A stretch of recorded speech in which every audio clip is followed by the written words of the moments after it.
नाशिकच्या सप्तशृंगगड येथे मागील आठवड्यात झालेल्या बसच्या अपघातामधील अपघातग्रस्त बस ही आता दरीतनं बाहेर काढण्याचं काम सुरू आहे। या कामासाठी आपत्ती व्यवस्थापन, सप्तशृंगगड व्यवस्थापन तसेच स्थानिक पोलीस प्रशासन, वन विभाग आदी कार्यात गुंतलेले आहेत। आपण बघू शकतो हे मदत कार्य जे आहे ते या ठिकाणी सुरू झालेले आहे।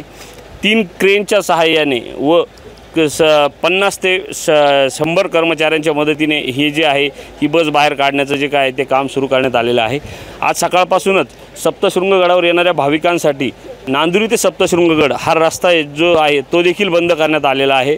सर्व या ठिकाणी जे आहे ते मदत कार्यात गुंतलेले आहेत आणि सायंकाळी 4 ते 5 वाजेपर्यंत ही बस बाहेर काढता येऊ शकते असं आपत्ती व्यवस्थापनाने सांगितलेलं आहे। आपल्यासोबत आपत्ती व्यवस्थापनाचे काही अधिकारी आहेत, आपण त्यांच्याकडून जाणून घेणार आहोत नेमकं मदत कार्य कसं सुरू आहे। तर काय सांगाल, कसं सुरू आहे मदत कार्य?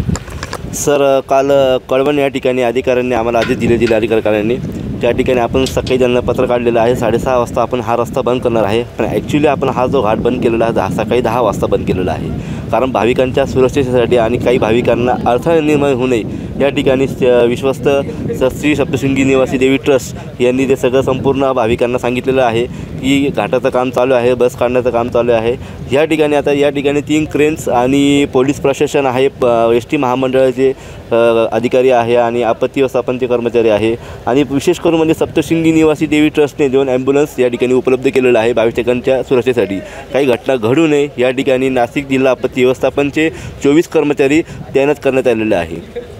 काय सांगाल, साधारण बस किती वाजेपर्यंत निघू शकते आणि हा रस्ता जो आहे भाविकांसाठी कधी खुला होऊ शकतो? सर, आमचे शर्तीचे प्रयत्न चाललेले आहे बस लवकरात लवकर बाहेर निघावी, कारण भाविक काही ठिकाणी खाली थांबलेलं आहे देवदर्शनासाठी, पण आमचा प्रयत्न आहे सर 4 ते 5 वाजेपर्यंत आम्ही काढण्याचा प्रयत्न करणार आहोत सर।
एबीपी माझा, उघडा डोळे बघा नीट।